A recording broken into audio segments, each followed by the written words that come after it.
Hey, so I'm Jave, by the way. Over here is I'm Andy. Together, Andy and I have a YouTube channel called Two Dudes Reviews, and I work with Rock 104.5. And, of course, the guest of honor today is John Cooper, the amazingly talented singer and I guess leader of the band Skillet. Would you consider yourself the leader, or is it always just kind of a group effort? Is there one, leader in Skillet? I think that me and my wife Corey we're the group effort leaders. But I'm the loud one. I'm the one that talks all the time. So she's behind this. She's the puppet master. She's the master of puppets. Jabe, okay. I was going to say, Jabe, that they are married, so you know who the leader is. Yeah, we all know who the true leader is. Yeah. Hey, so the first question right off the bat: Who purchases the beard oil? Is that your wife, or is that you, John? You know what's crazy? I actually have my own beard oil, and I sell it on Amazon. And it's go to John Cooper Beard on Amazon, and you'll see my own oil. It's au natural. It's all natural products. I got beard wax, beard shampoo, all of it. Andy, I'm smelling a Two Dudes review right there. We should probably get some samples and. Absolutely. I probably need to grow this back out then, because you see, I cut it all off. John, just so you know, this is after about a lifetime of trying. I can only get it to about this length. I can't do the full-on bro beard like you've got there. Hey, everybody's gotta have their thing, man. They gotta have your little thing. I've been told patience, Padawan. Anyways, hey, listen, you guys are on the front line of the gig economy. Coronavirus obviously has brought everything to a screeching halt. How have you had to change or adjust your business model to continue to have a business that helps, put food on the table in these crazy days? Sure. It is kind of weird. I think that most of the people I know are all asking the same question. How are we going to do that? What's it going to look like? Like for me personally, I haven't changed that much yet, even though I assume at some point we will. There's that feeling of who wants to be the first one to charge for online music, right. Especially at a time when a lot of people are hurting a lot more than I am, to be honest. I mean, you've got people that can't eat all around the world right now. Charitable, so I can sing a song online for charity donations. 100% goes to Red Cross or Salvation Army or somebody that's feeding something, and you don't want to be the first one out there making people pay for your music when other people are starving to death. So I think for me, I'm sure it will begin to have repercussions and all those, but I'm thankful, to be honest, that we're at a place that I don't have to do that yet. And I've been able to do some various things to help patients, which I'm blessed to be able to do that right now. Yeah, absolutely. We brought in fans and listeners from around the country here, so I'm just going to go around the Zoom meeting here, and we're going to start with Lindsay. Lindsay, you're now unmuted. Thanks for joining. Tell us who you are, where you are, and what question you've got for John from Skillet here. Yes, so my name is Lindsay. Nice to meet you. I'm from Folsom, California, and I've actually listened to your music for years. Your music, your lyrics, everything you guys stand for. And when I first heard your music, I researched the band and found out that you guys are faithful and you're a man of faith. And so I just would really love to know about your journey in faith and your walk with God and how that's tied into your music. Good question. Sure. Well, thank you so much. That's very nice. And I'm jealous because it looks like it's warm where you're at. It's going to snow here tomorrow, so I'm a little angry. Anyway, that's such a great question. Yeah, okay, so I became a follower of Jesus when I was a kid. My mom was a religious fanatic. I mean, like, did you guys ever see Detroit Rock City, the movie about the kids that go to the Kiss film? And you remember the mom that was like, they're like, "What's up, Mom?" And she's like, "The Devil's Body Count. That's what's up," because they were listening to Kiss. That's the house I grew up in, okay? But, you know, the good side of that was that I did learn a lot about God growing up. God was always important to me. My faith was always important to me. And I always wanted to be able to write music that I could express that hope, because Jesus has been my hope, and he's been my light and my salvation, and he gives me so much to live for. My mom actually passed away when I was 14 from cancer, and so my faith in God always got me through those hard times and made me understand that I wasn't alone. And so I wanted to write music about that experience and maybe help other people. And I've had the amazing privilege of meeting fans all over the world that say your songs got me out of depression, or your songs got me out of a drug addiction, or saved me in some kind of a way. And that, to me, that's what it's all about. It's art with a message. And that means a great deal to me.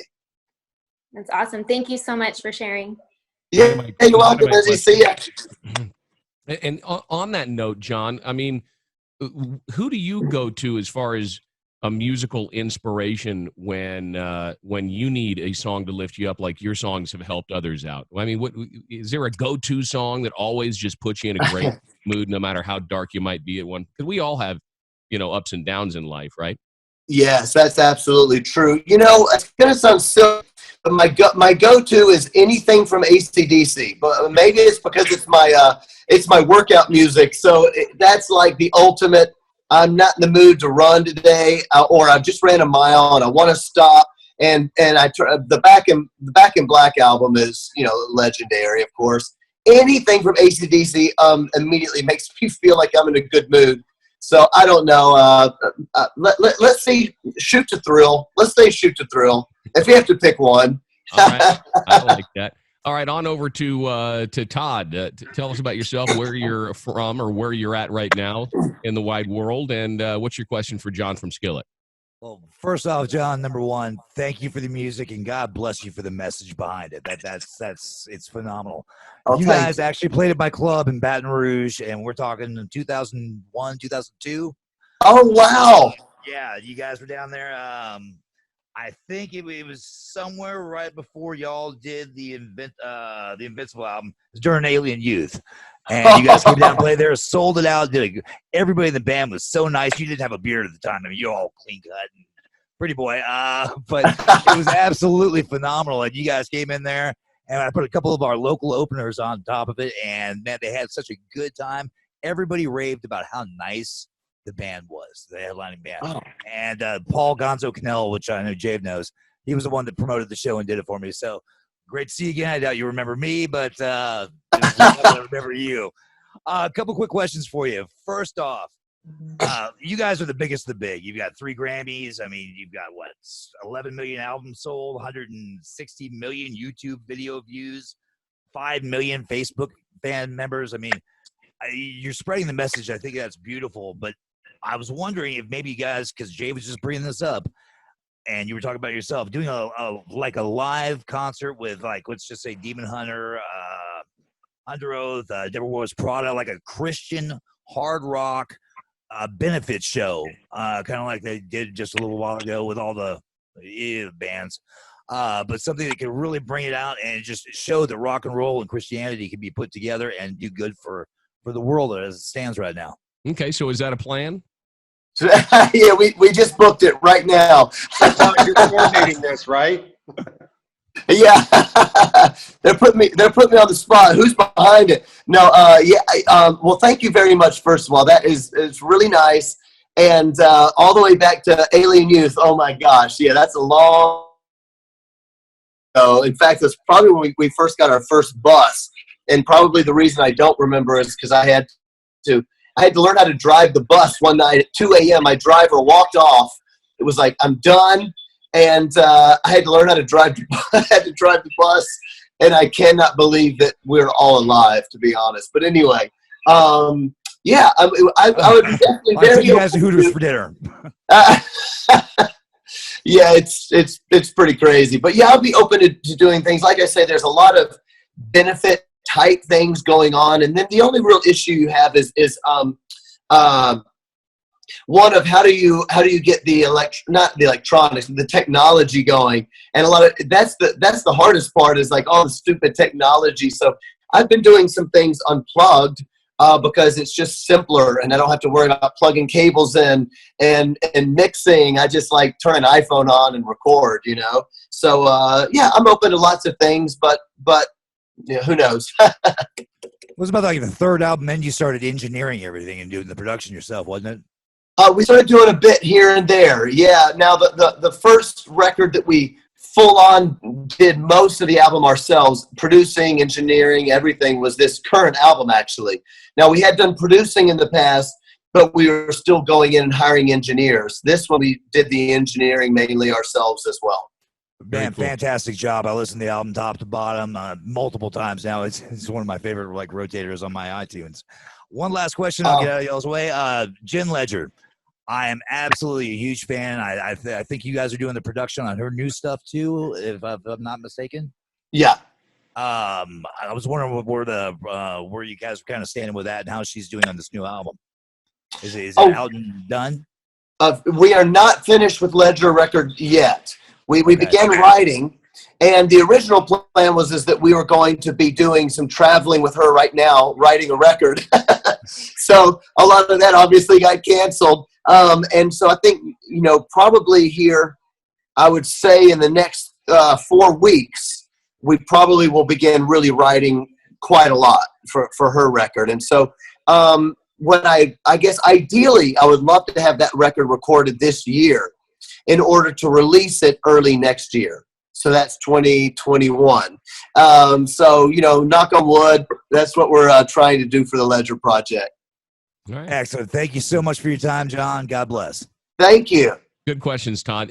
John, do they still do the big Cornerstone Christian Music Festival up in the Midwest there?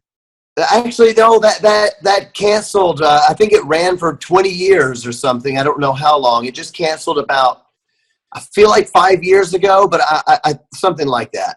Unfortunately. I was in a Christian rock band, Paradox. We were fortunate enough to play one of the cool. That event way back when.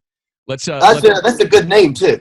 Thank you. I appreciate that. Yeah. I think our old singer is re-releasing some of the original albums or something crazy like that. Let's move over to Brandon. Brandon, you've got some guitars behind you. Tell us about you and what's your question for John? Yeah, sorry. Yeah, so it's super cool to be here. I've been a fan of you guys' music for so long. I think it was in the late 90s that my favorite bands were 1,000 Foot Crutch and 12 Stones. And one of my friends came over and said, "You got to check out this guy's band, and Skillet." And we put the CD in our boom box at the time, and man, just been a fan ever since. Thank you so much. Yeah, I've been wondering. I'm a musician myself, and I was always wondering throughout the last 20 years, when in your experience, because you're a faith-based band, a Christian rock band, what was the most difficult thing trying to find your place, in the mainstream, where with you guys having the message that you have? Yeah. Well, thank you. I think that what part of it is. Let me think of how I want to answer. Yeah, I was going to ask you whether or not you thought it was more difficult than somebody who doesn't have a message, but then I figured it was a better question to ask what the most difficult thing was. I think they're both great questions. I do think it's difficult because a lot of people still tie rock and roll with sex, drugs, rock and roll, of course, is the mantra. And I think what is different was for me and my friends growing up in the 80s is that I never thought of rock and roll about being about sex and drugs. I never once listened to Metallica Ride the Lightning and ever went like, yeah, let's go to an orgy. It never crossed my mind. That's not what Metallica was about. It just sounded good. It made me feel good. And so to me, when I just thought, hey, I'll start a band and I can sing about what I want to sing about. And I was very surprised at the amount of pushback that we got with people like, dude, you can't sing a song about God. It was almost like do not do that. And for some reason, even when other bands began coming out, like Creed and Evanescence, and there were some of those bands that they were not Christian bands, but they were Christian-y, they kind of felt like Christian bands, that began to change the game a little bit. But what I noticed on top of that, and this is no disrespect to anybody else, okay? Please don't read this into that. But what I began to notice was that people didn't necessarily mind if I sang about Christian things, but they didn't love when I lived Christian things. In other words, they thought it was cool if I'm into Jesus, as long as, I could still, if I would still be open to taking them to the strip club, when you go into a place. And of course, that's not the way I live. I was like, oh no, I actually believe what I sing about. And that began to be honest, a little bit of a kind of like a your team, my team thing, not from me, but from some of the people involved. I think they thought, oh, you're not really our kind of people. And so it was quite a fight to let the music do the talking. And to be frank with you, I always felt like that was a little bit lame, because I thought it's supposed to be about the music, it's not supposed to be about all the other stuff. And I never cast any judgment on anybody for what they believe. And I just want my music to do the talking. So I had a lot of people saying at the time, hey, we think you could be a really big band if you would just drop the Jesus stuff. But, I also think simultaneously that the reason our fans are so loyal is that we always stuck true to who we were. And we were never embarrassed about the Christian tag, the Christian label. And even people that are not religious sometimes say to me, they're like, man, I'm an atheist. I don't get the Jesus stuff, but I love what you guys sing about. I love your song, makes me feel good. And I'm like, good. That's what music's supposed to do. Bring people together. I don't care what you believe. Let's have a rock show. Let's feel good about life, That's a great question, Brandon. Yeah, very good. On that point, do you feel pressure to evangelicize on stage when you guys are doing a show, or is that a turnoff? Is that something that you're like, well, look, we're going to sing about it in the songs, but we're not going to come from a preachy standpoint to you unless unless we meet you at a backstage thing or, Yeah. I'm really of the the persuasion of let the music do the talking. I might say what a song is about on stage. I might say, hey, this song is about, my mom passed away from cancer when I was 14, and I feel like I didn't have anything to live for, and I found hope in God, and that's what this song is about. So I wouldn't call it preaching. I might do a little storytelling. But to this point, I've never once had anybody say to me from, all the way from a fan to a radio personality to a promoter, no one has ever said, dude, you're preaching, it's turning people off, because that's not really my personality. I just like the music to do the talking. Awesome. Corey, you're up next. Where are you, and what's your question for John Cooper? Well, I'm in Reno, Nevada, and been listening for years, and I just want to say God bless you for sticking to your guns. And I got one question with the current situation at hand. Have you been in contact with Monster Labs lately?